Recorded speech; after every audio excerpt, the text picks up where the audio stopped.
ونستعينه ونستهديه ونستغفره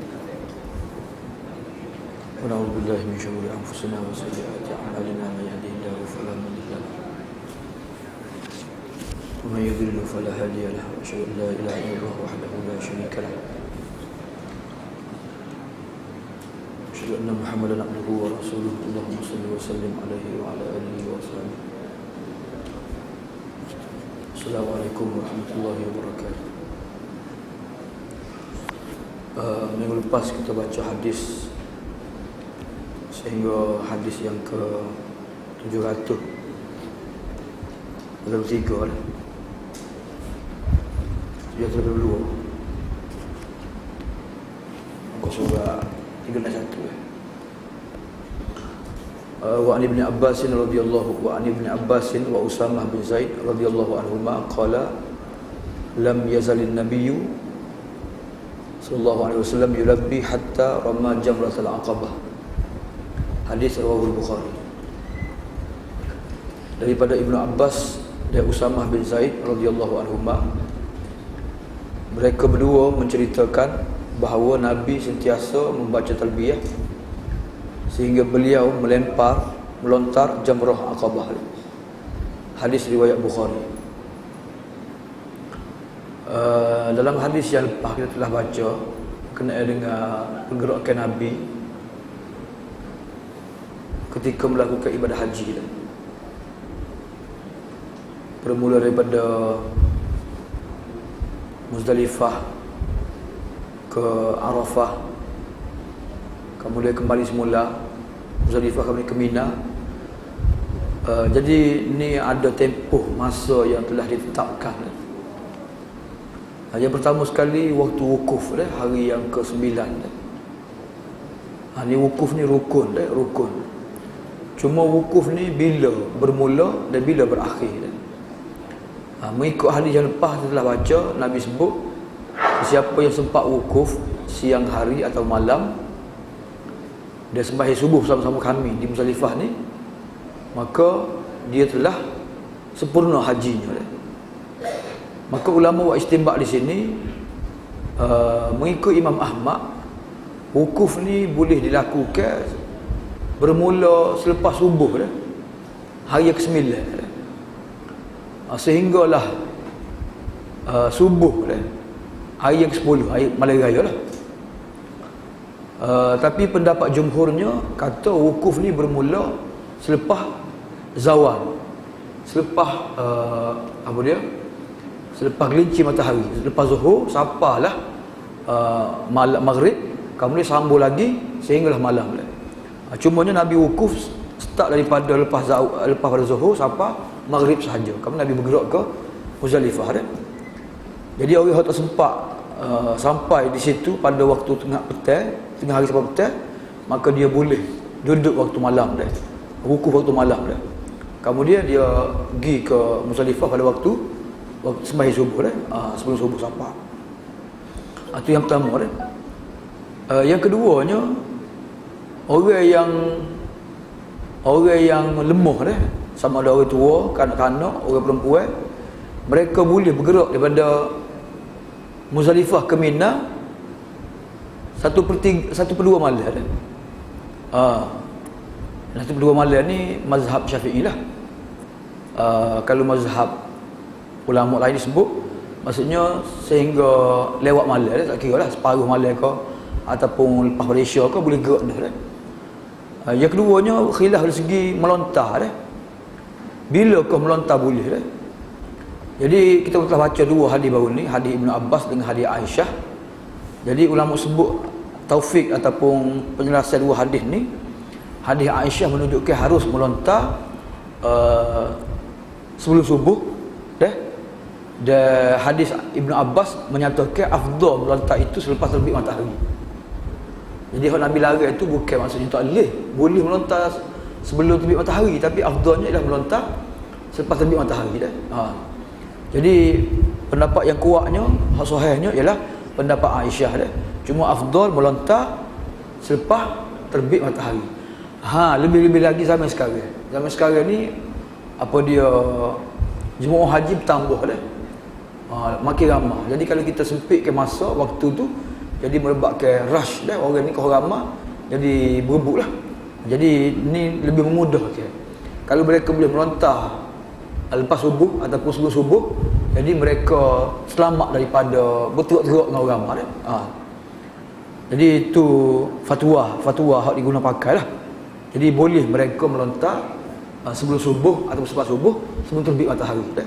Cuma orang hak biasa-biasa ni, afdalnya mereka melontar selepas terbit matahari. Kemudian malam ni kita akan baca pula berkenaan dengan melontar jamrah dah. Melontar jamrah pada hari-hari tasyrik dah. Jadi melontar tu 4 hari lah. Hari yang pertama, hari raya tu hanya melontar jamrah Aqabah sahaja dah. Tapi hari ke-11, hari ke-12, 13 melontar ketiga-tiga jamrah. Dia ketiga-tiga jamrah ni hendaklah dilontar selepas bila? Selepas zuhur belaka dah. Ni beza dah. Hari raya hari 10 tu melontar selepas terbit matahari, waktu duha. Tapi hari tasyrik 3 hari ni melontar 3 jamrah. Dia melontar tu selepas waktu zawal, maksudnya lepas zuhur belaka dah. Jadi tajuk hadis yang ke-782 ni, bermula hadis ni, tajuk dia ialah Ramyul Jimar dah, melontar jamrah dah.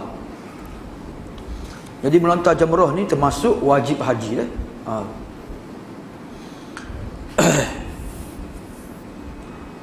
Jamrah ni kalau kita tengok dalam gambar kat dalam TV dia tunjuk jamrah sekarang ni ada tiar, kerana dia buat macam kawuh tu, macam kawuh. Jadi kata orang tiar pun tak apa, pentingnya batu tu jatuh dalam kawuh tu dah. Kan. Dulu tak ada kawuh-kawuh apa dulu dah. Baru je buat kawuh tu dah untuk memudahkan orang ramai dah. Jadi tu jamrah dah. Tiar, kemudian ada kawuh dia dah.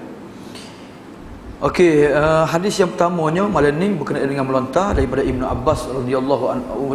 Ibnu Abbas dan Usamah bin Zaid radhiyallahu anhuma, mereka berdua berkata, Nabi sentiasa bertalbiyah sehingga Nabi melontar jamrah Aqabah. Maksud dia ni talbiyah Nabi waktu musim haji. Jadi bila bermula talbiyah, bila berakhir talbiyah? Bermula talbiyah kalau mengikut hadis ni dalam ibadah haji, bermula daripada kita ni niat ihram dah di miqat. Dah kalau orang memang ihram ni kena start miqat lah. Cuma pakai baju ihram tu, pakai kain ihram tu, kalau orang pak kita ni dia tu Jeddah tu ke Mekah dah. Jadi nak pakai, nak salin di atas kapal terbang payah. Jadi di airport lagi dia salin dah, atau di rumah dia lagi dah. Jadi pakai sajalah. Niatnya di miqat tu, di sepadan bila nak sapa tu, barulah apa dia pilot wayak, apa dia sapa di miqat, barulah niat dah.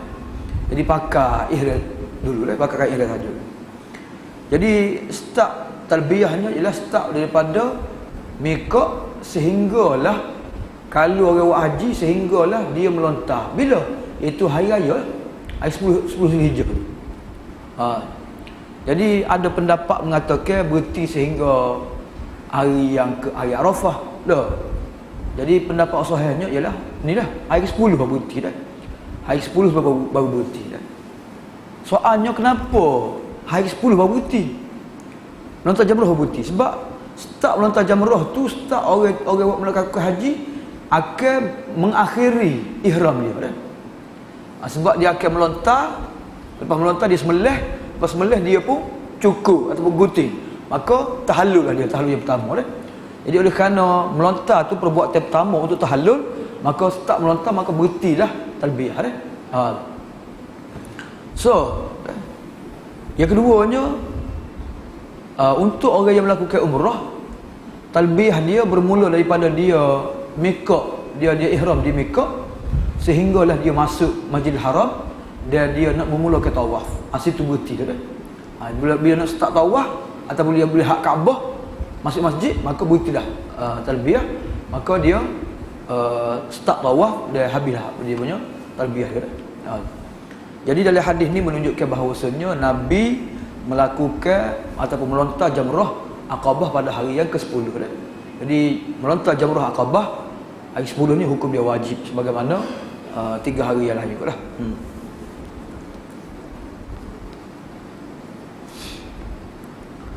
Okey, pengajaran hadis dia yang pertama sekali, Nabi meneruskan talbiyahnya sepanjang ihram baginda dia. Kerana dia merupakan zikir ketika haji, dia syiar haji. Yang kedua, waktu talbiyah berakhir dengan memulakan melontar jamrah Aqabah. Dah. Ketika nak mula tu, nak mula berhentilah. Bukan sampai habis melontar dak. Bukan melontar labbaik Allah dak, melontar tak ada lah. Melontar tu sebut Allahu akbar saja, Allahu akbar saja dah. Itu melontar tu habis dah talbiyah.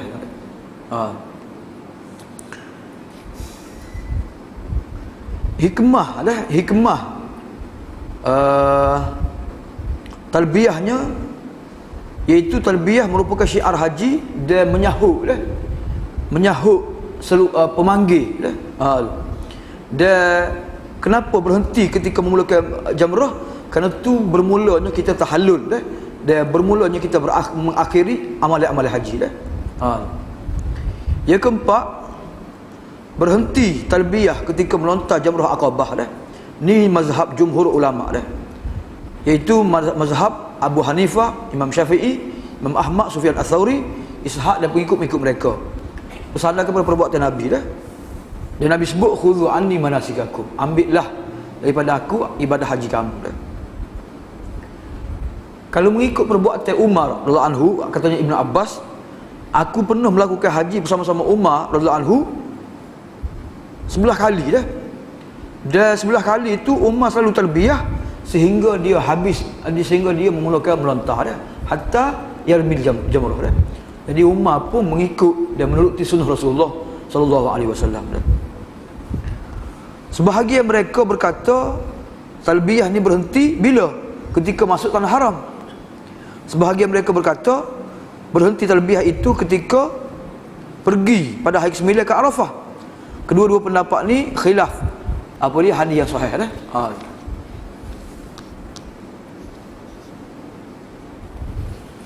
Imam Tahawi kata setiap orang yang meriwayatkan meninggalkan talbiyah pada hari Arafah, tinggal tu kerana sibuk dengan zikir-zikir lain Bukan maksud dia kena tinggal dak Jadi talbiyah tetap disunatkan pada hari Arafah sekalipun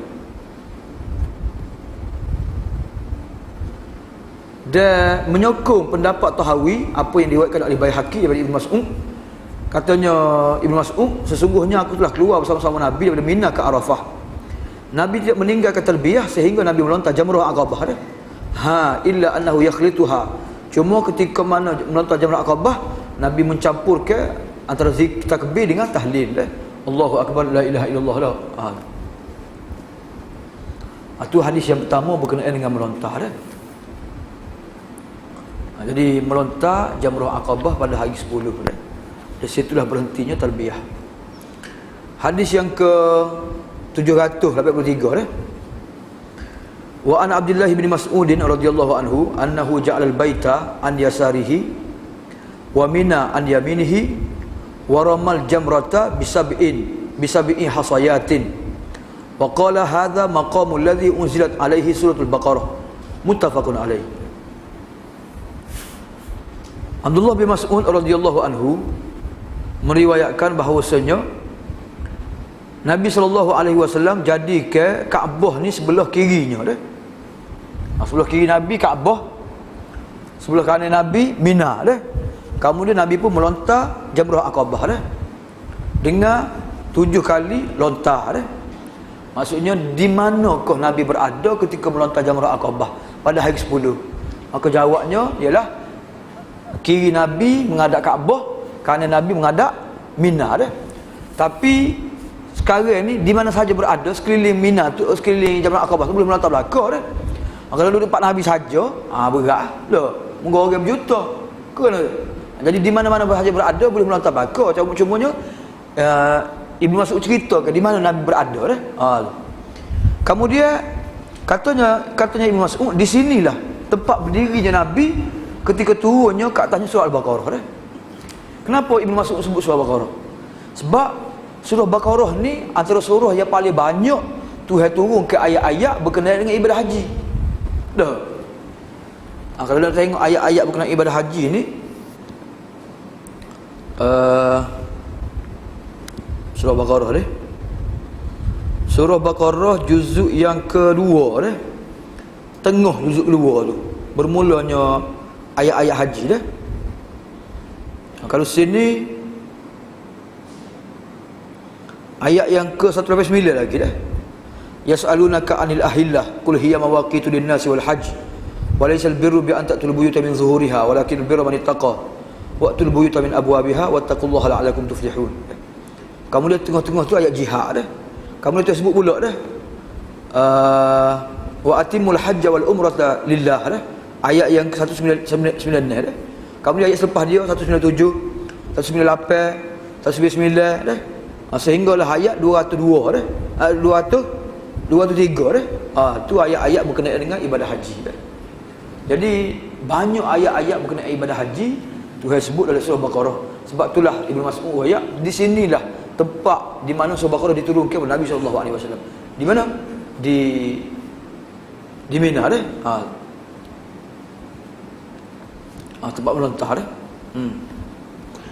Okey, pengajaran hadis dah. Yang pertama sekali, cara melontar jamrah Aqabah. Hak afdalnya iaitu kita jadikan Mekah sebelah kiri kita, Mina sebelah kanan kita, iaitu duduk di Batul Wadi dah, tempat dia lah. Katanya Qastalani boleh melontar daripada bawah dah, di mana sahajalah boleh melontar, harus berlaku dah. Cuma dinyatakan tempat Nabi mana dah. Hikmah perkara ini wallahu alam.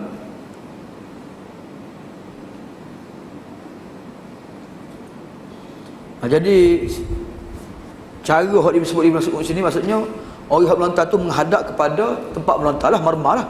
Dah.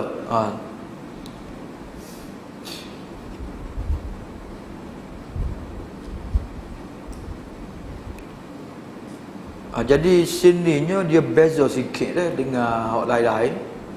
Sini dia tak menghadap kiblat dah. Dia jadikan kiblat tu sebelah kiri dia dah. Jadi kita kena ingatlah di mana sahaja berada ketika melontar hukumnya harus kan. Dia disebut hal ni hak afdal lah. Kalau kita cari tempat tu lah. Jadi jangan siapa pun ikat kita cara juga tempat tu, dia menyebabkan kita terpisah dengan sahabat-sahabat kita sesak semua sekali dah. Jadi hak pentingnya kita melontar dah, hak tu hak wajibnya dah. Kemudian lagi disebut di sini dalam hadis ni dalil bahawasanya melontar itu dengan 7 butir batu berturut-turut dah. Sesalah, bukan sebut sekali gunduk dah. Katanya ulama, Ibnu Mas'ud mengisyaratkan kepada surah Baqarah kerana hukum hakam ibadah haji banyak disebut dalam surah Baqarah. Yang seterusnya, dalam hadis ni menunjukkan boleh kita namakan surah-surah Quran dengan apa yang disebut dah. Surah Baqarah, surah An-Nisa, surah Al-Fil, surah Al-Isra, surah Syu'ara dah. Sebab Ibnu Mas'ud sendiri, ulama sahabat, mereka dia tahu dah Nabi menamakan surah ni dengan bergaya-gaya lah. Kemudian Al-Qastalani dalam menghuraikan hadis ni dia sebut jamrah Aqabah berbeza dengan dua jamrah yang lain dengan 4 perkara dah. Yang pertama, pada hari raya hanya melontar jamrah Aqabah saja, tak melontar 2 jamrah lain dah. Yang kedua, tidak berhenti, tak perlu berhenti di tiga jamrah Aqabah. Jamrah al-ula, jamrah wusta, lepas bila melontar berhenti sekejap. Wusta pun berhenti sekejap dah. Jamrah Aqabah tak perlu berhenti dah. Yang ketiganya, jamrah Aqabah dilontar pada hari raya waktu duha. Hak lain-lain 3 jamrah tu pada hari 11, 12, 13 selepas zuhur berlaku dah. Dan yang keempatnya ialah tempat di mana dilontarnya jamrah Aqabah dah. Asfal, tempat rendah lah. Tu waktu sunat lah, disebut Pak Nabi melontar dah. Tu 4 kelebihan jamrah Aqabah berbanding dengan 2 jamrah yang lain. Kemudian hadis seterusnya,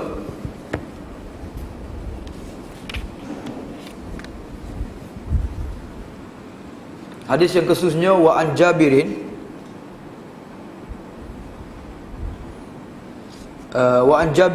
hadis yang ke-704 dah. Wa an Jabir radhiyallahu anhu qala rama Rasulullah sallallahu alaihi wasallam al-jamrah yauman nahri duha wa amma ba'da zalika fa idza zalati syamsu. Hadis rawahu Muslim. daripada Jabir radhiyallahu anhu bahawa dia berkata Nabi SAW melontar jamrah, maksud jamrah Aqabah pada hari Korban, pada hari raya hari 10 pada waktu duha. Adapun selepas itu, maksudnya hari 11, 12, 13 tu Nabi melontar bila? Selepas gelincirnya matahari. Jadi tidak harus melontar pada hari tasyrik kecuali selepas gelincir matahari pada zuhur lah.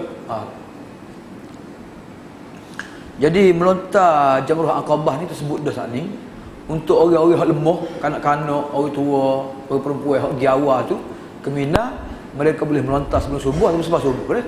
Sebelum orang ramai pergi melontar. Sebab orang ramai melontar lepas pada terbit matahari dah. Okey, dari hadis ni disunatkan melontar itu selepas terbit matahari dah. Kerana beramal dengan hadis Ibnu Abbas yang lepaslah. Dan waktu harus melontarnya iaitu bermula sebelum terbit matahari fajar lagi, sebelum terbit fajar lagi dah. Pada malam lah. Yang keduanya, dalam hadis ni dalil bahawasanya melontar ketika-ketika jamrah pada hari tasyrik tidak boleh kecuali selepas gelincir matahari. Katanya Imam Nawawi dalam kitab Syarah Muslim, dia mazhab kita, mazhab Syafi'iyah lah, ulama-ulama Syafi'iyah, mazhab Malik, Ahmad dan jumhur ulama tidak harus melontar pada 3 hari kecuali selepas gelincir matahari. Selepas apa dia zawal. Katanya Abu Hanifah, Ishaq harus melontar pada hari yang ketiga sebelum zawal. Dari kitanya ialah Nabi sendiri melontar sebagaimana kita sebutlah, Nabi melontar pas zuhur belakang. Nabi sebut litakhudhu anni manasikakum. Hendaklah kamu mengambil daripada aku ibadah haji kamu.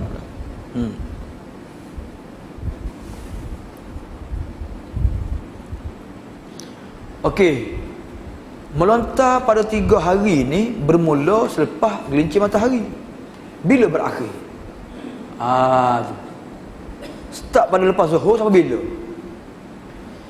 Kata dia, kita telah sebut pendapat jumhur yang mengatakan bermula waktu melontar itu pada hari tasyrik iaitu selepas dengan gelincirnya matahari. Dia ijma' mengatakan berpanjangnya sehingga tenggelam matahari. Maksudnya tenggelam hari itu waktu boleh melontar. Cuma khilaf, ada yang mengatakan khilaf harus ke tidak melontar pada waktu malam selepas tenggelam matahari. Boleh ke tak? Malam boleh melontar ke tak? Hak jumhur katanya memang start daripada lepas zuhur sampai maghrib tu memang boleh melontar lah. Cuma pendapat sampai malam tu boleh melontar ke tak? Pendapat pertama ni mazhab yang masyhur daripada mazhab Imam Ahmad dah. Pendapat kedua ni mazhab Hanafiyah, Syafi'iyah dah. Masa boleh juga melontar pada waktu malam selepas maghrib sampai isyak dah. Cumanya masyhur daripada Malikiyah mengatakan kalau juga melontar malam boleh, tapi dikira qada. Hanafiyah, Syafi'iyah kata tak, tu dikira adat juga. Maksudnya malam pun boleh melontar jugalah. Melihat kepada orang ramai sekarang dah. Ketika melontar jamrah dah. Kerana bertambahnya bilangnya orang yang melakukan ibadah haji dah. Sebab itulah Rabitah Al-Alamul Islami, kesepakatan negara Islam ni, dalam perbincangan mereka yang diketuai oleh Syekh Abdul Aziz bin Abdullah bin Baz dan sebilangnya ulama-ulama majlis taksisi Rabitah yang diwakili oleh semua negara-negara Islam, mereka kesemuanya menganut mazhab yang 4. Mereka telah mengeluarkan fatwa harusnya melontar pada waktu malam pada hari tasyrik yang 3 kerana mereka mengambil pendapat 3 imam ini Imam Malik, Imam Syafi'iyah, Imam Hanafiyah dan kerana Nabi juga memberi rukhsah kepada pengembala-pengembala melewatkan melontar kerana mereka pergi cara kauta mereka, kami mereka dulu, barulah mereka klik semula ke Mina untuk melontar jadi 2 perkara ni. Dan yang ketiganya ialah kerana beramal dengan umum nas syarak yang betul asal dan memudahkan jadi ada qarar ketetapan kibar ulama yang mengatakan boleh melontar sehingga waktu malam jadi mengikut suasana sekarang, keadaan sekarang, kalau orang itu sama sangat, jadi melontar tu start lepas zuhur sampai asar sampai maghrib.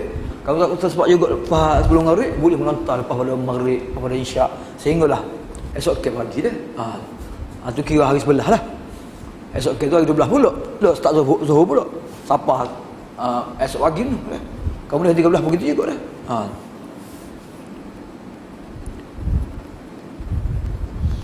Jadi kita tak apa berkenaan dengan melontar ni di Mina ni oleh kerana orang ramai. Dah. Ni kita tak apa kibar ulama dah berkenaan melontar jamrah ni.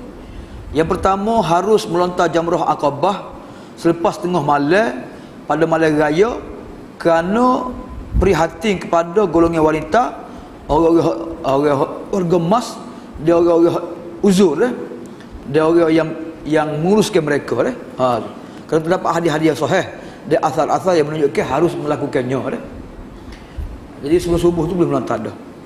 Yang kedua, tidak harus melontar jamrah yang 3 pada hari tasyrik sebelum gelincir matahari. Itu dua dah. Yang ketiga, majlis apa dia fatwa buat ketetapan mengikut pendapat jumhurnya harus melontar 3 hari itu pada waktu malam berpanjangan waktu melontar sehingga terbitnya fajar pada hari selepasnya kerana nak mengelak daripada masyakkah yang dihadapi oleh hujaj baru ni kita lepas Jumaat Hira dia masuk terowong tu, nafak terowong tu dia gepuh terowong sekali 500 orang mati jadi dilawai arus nak royak ramai orang di Mina jadi semua berebut nak pergi melontar belakang jadi bila tetap dah masa-masa waktu ni jadi boleh memudahkan jadi kalau kita panjangkan waktu sehingga waktu malam maksudnya ada orang boleh melontar waktu lepas zuhur, ada orang melontar lepas pada asar, lepas maghrib, lepas isyak sehingga waktu pagi jadi waktu lebih memudahkan lagi kerana firman Allah yuridullahu bikumul yusra Allah menghendaki kemudahan bagi kamu dan Tuhan sebut lagi dalam surah Al-Hajj wa ma ja'ala 'alaikum fid dini min haraj Allah tidak menjadikan kepayahan dalam agama kamu dan dalil yang sahih juga, tidak ada dalil yang sahih yang melarang melontar pada waktu malam jadi menunjukkan boleh melontar pada waktu malam wabillahi taufik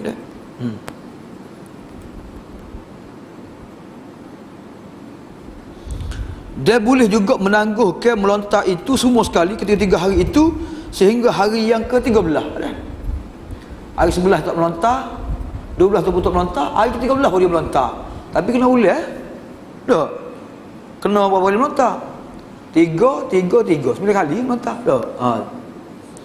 tapi adakah memperlewatkan melontar itu dikira tunai ataupun dikira qada katanya Syekh Muhammad Amin Asyakiti di tafsirnya kata dia tahqiqnya mengatakan hari-hari tasyrik itu seperti satu hari saja mengikuti sebuah hari melontar jadi dia kata dia dianggap sebagai tunai bukan qada sehingga ulama kata dia tu qada sebab hari 11 tak melontar, hari 12 tak melontar, hari 13 pun melontar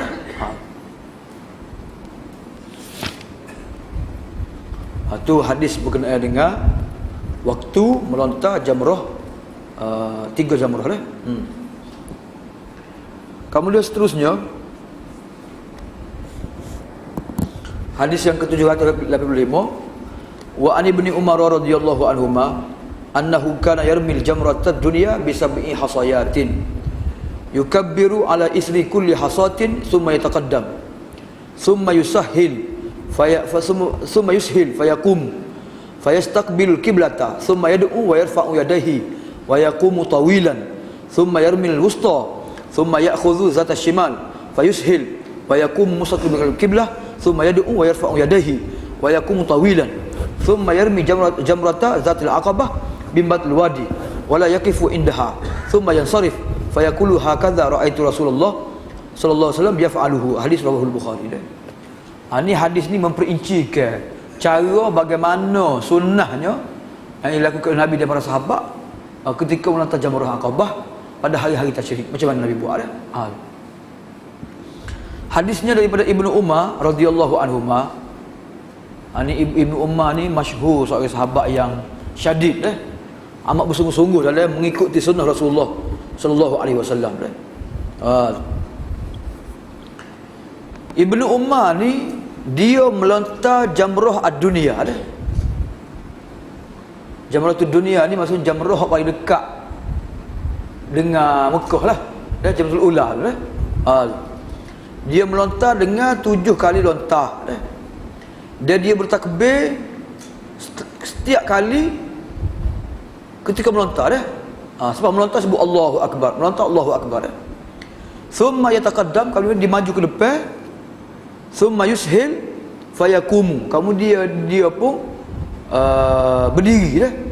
Yushil ni dia duduk kawasan lembah, kemudian dia berdiri, dia pun menghadap kiblat, dia pun doa dah.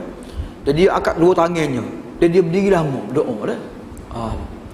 Lepas melontar jamrah al-ula, dia ganjok sikit, kemudian dia pun ambil tempat mudah duduk, Yushil tempat duduk mudah duduk. Kemudian dia berdiri, dia angkat dua tangan, dia doa menghadap kiblat dah. Kemudian dia pun berpindah ke jamrah al-wusta, jamrah yang kedua dah, jamrah hak tengah-tengah. Dia pun buat yang sama, dia melontar, dia takbir setiap kali melontar dah. Lepas melontar jamrah yang kedua, jamrah yang tengah tu, dia pun ganjak cari tempat yang sesuai untuk dia berdiri. Dia pun berdiri, dia angkat tangan, dia doa menghadap kiblat dah. Kemudian dia pun pergi pula melontar jamrah Aqabah dah. Daripada Batul Wadi dah, daripada lembah dah. Kemudian dia tak berdiri di situ. Lepas melontar jamrah Aqabah, dia pun terus pergi dah. Kemudian dia kata, beginilah aku melihat Rasulullah melakukannya. Jadi tertib melontar jamrah ni start dengan jamrah ad-dunya atau jamrah ula, jamrah Aqabah, kemudian jamrah wusta, jamrah Aqabah dah. Itu tertib dia dah. Kemudian ketika melontar juga, melontar dengan 7 butir batu. Setiap batu tu sebut takbir Allahu Akbar. Kemudian lepas pada jamrah yang pertama, cari tempat yang sesuai, berdiri, angkat tangan, ngadap kiblat, doa. Kemudian barulah pindah kepada jamrah tengah pula, melontar pula dah. Lepas habis melontar, cari tempat yang sesuai, berdiri, dia angkat tangan, ngadap kiblat, doa dah, lama dah. Kemudian melontar jamrah Aqabah, kemudian pergi dah, tak berdiri situ dah. Itu cara Nabi buat dah, sallallahu alaihi wasallam. Sebab itulah katanya Ibnu Umar, hakadza raaitu Rasulullah sallallahu alaihi wasallam yaf'aluhu. Begitulah aku melihat Nabi melakukannya. Sebab apa Nabi doa ketika jamrah ula, jamrah wusta, Nabi tak doa jamrah Aqabah? Tu wallahu alam lah. Dah. Hikmahnya disebut dah, tapi hukum mana pun sunnah Nabi tu hak kita utamakan. Okey, pengejaran hadis dah. Yang pertama sekali, perintah melontar 3 jamrah pada hari tasyrik yang 3 dah. Fahunna waktu rami. Dan 3 harilah waktu melontar dah. Kalaulah dia tidak melontar pada ketiga-tiga hari ini kerana uzur atau lain-lainnya, maka fa innahu ar-ramyu wa alaihi dam dah. Maka fatahu ramyu, maka terluputlah dia melontar, maka dia kena bayar dam. Ketiga-tiga hari ini dia sakit. Dah. Dia tak melontar lah ketiga hari. Maka masuk hari keempat, dah, lepas tu maka dia kena bayar dam dah. Bayar dam. Sebenarnya kambing dah. Yang kedua, memulakan jamrah hak dekat dengan Masjid Khif dah, jamrah al-ula lah. Kemudian jamrah yang kedua, kemudian jamrah Aqabah dah. Ini tertib ni wajib dah. Kalau dia tak ikut tertib, maka tidak sah melontar dia dah. Melontar semula lah. Yang ketiga, melontar hendaklah dengan 7 butir batu dah. Setiap jamrah dah. Jamrah ula 7 butir batu, jamrah Aqabah wusta 7 butir batu, jamrah Aqabah pun 7 butir batu juga dah. Ini mazhab jumhur ulama dah. Ada segelintir ulama yang mengatakan, contohnya Atta' dengan Mujahid, mereka mengharuskan melontar dengan 5 dengan 6 dah. Tapi ini menyalahi pendapat jumhur lah, dia sebut hadis dah. Yang keempat, takbir selepas setiap kali melontar dah. Hamba teringat dalam buku kesalahan ketika ibadah haji ni, dia sebut ketika melontar ni, ada orang tu menamakan jamrah ni sebagai syaitan dah. Syaitan lah. Sebab tu kita melontar jamrah Aqabah, sebab jamrah Aqabah tu syaitan dah. Itu simbolik sahaja, bukan syaitan. Jamrah Aqabah tu syaitan dah. Jadi cuma orang sebutlah apa melontar tu. Sebab dia kata waktu Nabi Ibrahim nak sembelih anak Ismail, syaitan mari hasut kan. Maka Nabi Ibrahim pun lontar dia dengan batu dah. Jadi wallahu a'lam lah cerita tu. Jadi menamakan jamrah dengan syaitan tak betul sebenarnya dah. Jamrah lah apa nama syaitan. Dah. Teruk benar syaitan dia. Kalau nama syaitan tak perlu ada dalam jamrah tu. Masa syaitan hapus sikitlah. Memang kalau dalam terjemah dia ditulis bahasa Arab Jamrah Aqabah ada jamrah. Dalam bahasa Urdu tulis syaitan dia tulis itu. Dalam terjemah Urdu lah. Jadi tak kena lah dah. Kita kena nama ke apa hak Nabi nama ke dah. Jamrah dah. Kemudian yang kelima dah. Yang kelima, maju. Kita berpindah daripada tempat melontar pada jamrah ula, dan kita berpaling ke arah utara dah. Dan menghadap kiblat. Kemudian doa panjang, mengangkat dua tangan dah. Sebab apa? Sebab tempat-tempat ni tempat yang Tuhan terima doa dah. Waktu tempat mustajab doa dah. Yang keenam, Jamrah Aqabah dia lontar daripada Batul Wadi, kemudian dijadikan Mekah sebelah kiri dia, Mina sebelah kanan dia. Dia tak perlu berhenti di Jamrah Aqabah dah. Lepas melontar Aqabah, kamu terus pergi balik dah. Jadi sebahagian ulama menyebut sebablah taklil, sebab apa tidak berhenti di Jamrah Aqabah, kerana tempat yang sempit dah. Jadi kalau ni tempat luas macam mana boleh berhenti ke? Tak boleh berhenti juga, kerana illah ataupun rahsia yang Nabi buat tu, kita sebut tu mungkin betul ke salah, tapi yang Nabi buat tu betulnya. Nabi tak berhenti situ dah. Lepas pada melontar Jamrah Aqabah tu Nabi pergi lagi dah. Jadi wa khairul hadi Muhammad sallallahu alaihi wasallam dah. Sebaik-baik petunjuk Nabi.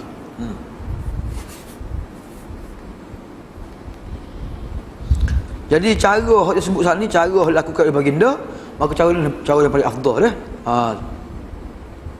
Jadi melontar jamrah ni berada di mana sekalipun boleh melontar dah. Asal kita duduk sekeliling jamrah tu lah. Selagi mana anak batu tu jatuh dalam kawah dia dah. Katanya Imam Nawawi dalam Syarah Muslim, ulama sepakat bahawasanya di mana sahaja dia berada melontar Jamrah Aqabah, hukumnya harus. Sama ada dia menghadap ataupun dia letak Jamrah Aqabah sebelah kanan dia ke, sebelah kiri dia ke, atau melontar dari atas ke, bawah ke, maka harus berlaku dah.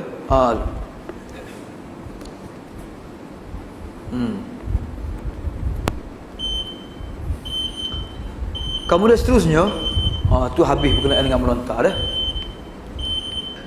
Jadi perbuatan dah hari raya haji tu, hari raya Korban tu, untuk orang yang berada di Mina, yang pertama sekali dia melontar. Kemudian yang keduanya dia sembelih binatang. Kalau dia buat haji tamattu', dia haji qiran. Kemudian yang ketiganya dia cukur dah. Kemudian barulah dia turun ke Mekah mula dah. Jadi sininya sebut berkenaan dengan gunting ataupun cukur. Wa an ibni Umar radhiyallahu anhuma anna Rasulullah sallallahu alaihi wasallam qala Allahumma arhamil muhalliqina qalu wal muqassirina. Ya Rasulullah, qala fi salisati wal muqassirina, muttafaqun alaih. Daripada Ibnu Umar radhiyallahu anhuma bahwasanya Rasulullah sallallahu alaihi wasallam berdoa dah, wahai Allah, berilah rahmat kepada orang yang bercukur. Mereka kata wahai Rasulullah, doa juga untuk orang gunting. Nabi kata wahai Allah, berilah rahmat kepada orang cukur. Kali ketiga Nabi doa, wahai Allah, berilah rahmat kepada orang yang gunting. Okey, dalam hadis ni yang pertama sekali,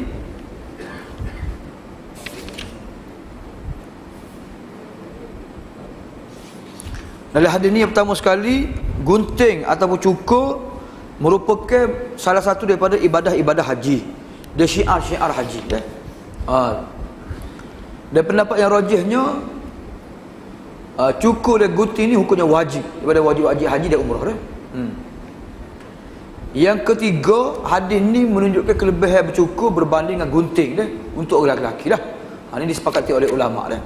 Kerana Nabi doa 3 kali untuk orang yang cukur, sekali untuk orang yang gunting dah. Kecuali orang yang buat haji tamattu'. Haji tamattu', kalau dia buat haji tamattu' dah lambat lagi, dekat dah nak musim, nak dekat dengan raya ni, maka dia gunting sahaja ketika haji tamattu'. Kemudian hari ke-8 dia pun ikhlas semula, kemudian dia boleh cukur pada hari 10 dah. Tapi kalau dia pergi awal, lambat lagi, Cukup tak apa, rambut dia tumbuh lagi. Dah.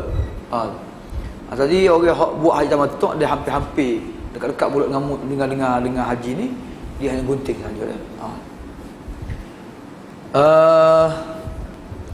Jadi orang perempuannya gunting saja tak ada cukur kerana haram bagi mereka cukur.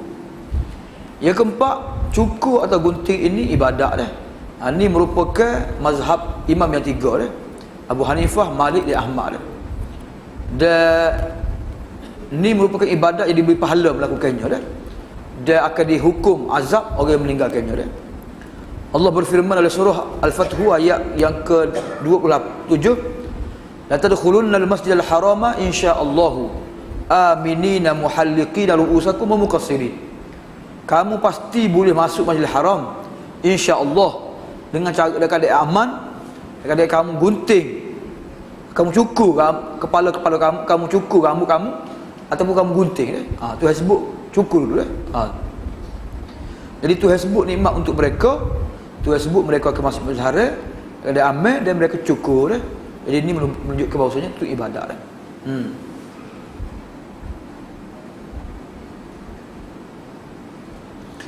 Ada juga pendapat yang kedua Imam Ahmad yang mengatakan ni bukan ibadat. Ni hanya nak melakukan perkara yang ditegah sebelum ni. Sebelum ni ditegah, sekarang ni dibolehkan, maka cukup lah. Sebagaimana orang yang ihram, sebelum ni dia haram pakai wajib jahit. Sekarang ni boleh pakai. Boleh pakai. Pakai bawang dan sebagainya.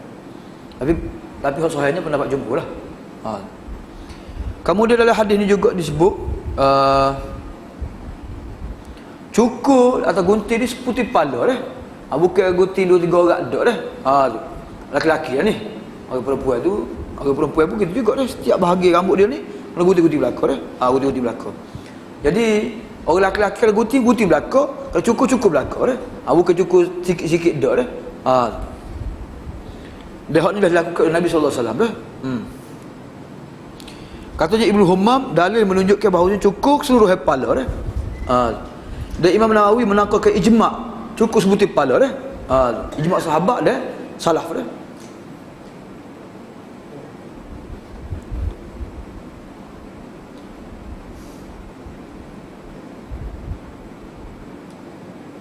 Dalam hadis ini juga menunjukkan bahawasanya kalau cukur sahaja, gunting saja Dia kata gunting pas cukur pula tak, cukur saja, gunting saja sudah memadai Jadi orang gunting saja cukup dah, tak payah cukur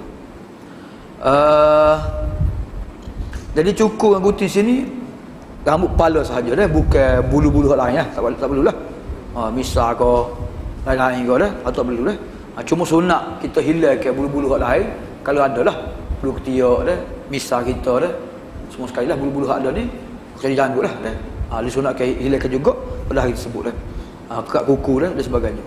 Kerana Abdullah bin Umar melakukannya Antara rahsia kenapa Allah Ta'ala perintahkan bercukur dan bergunting pada hari tersebut, ni tanda kita ni sempurna tunduk kepada Allah Subhanahu Wa Ta'ala. Ya Allah, aku sanggup buai rambut aku sayang ni kerana kamu ya Allah sebelum ni kita jaga rambut kita hias rambut kita jadi ketika musim haji kita sanggup buai semua sekali Yang keduanya nak menzahirkan kita ni sebagai seorang hamba dan patuh kepada perintahnya sebab itulah cukur lebih afdal daripada gunting kemudian bercukur itu lebih menunjukkan niat seseorang untuk mengenal diri antara hikmah cukur gunting juga ialah nak menghilangkan kotoran dan cemar pada tubuh orang yang melakukan haji sebab itu disebut summa yaqtu tafasahum adalah mereka habiskan kotoran mereka Jadi orang yang boleh tawaf Kaabah dalam keadaan bersih selepas dia cukur ataupun gunting Kemudian hadis yang terakhir wa an Ibn Abbas radhiyallahu anhuma anna Nabi sallallahu alaihi wasallam qala laisa 'alal nisa'i halqun wa innama 'alal nisa'i taksiru. Dari Ibn Abbas radhiyallahu anhuma bahawa Nabi sallallahu alaihi wasallam sabda tidak ada cukur ke atas orang perempuan, hanyalah ada mereka gunting sahaja. Hadis riwayat Abu Daud dengan sanad yang hasan. Ini untuk orang perempuan lah. Orang perempuan tak boleh mereka cukur, hanya gunting sahaja. Itulah dua ibadat yang sebab disebut oleh ni. Antara nusukul haji ialah melontar jamrah dengan cara yang telah diperincikan. Dan yang keduanya cukur rambut ataupun gunting. Wallahu a'lam. Jadi ada 2-3 perkara lagi, insya-Allah kita akan baca tertib berkenaan ibadah haji, berkenaan dengan tawaf ifadah. Kemudian berakhir dengan kemudian dia sebut pula, dia akan sebut apa dia sembelih di akhir dia akan sebut berkenaan dengan apa dia tawaf wida. Insya-Allah lah sekali 2 kali ni akan habislah perbincangan kita berkenaan dengan ibadah haji. Wallahu a'lam. Wassallallahu ala Muhammad wa ala alihi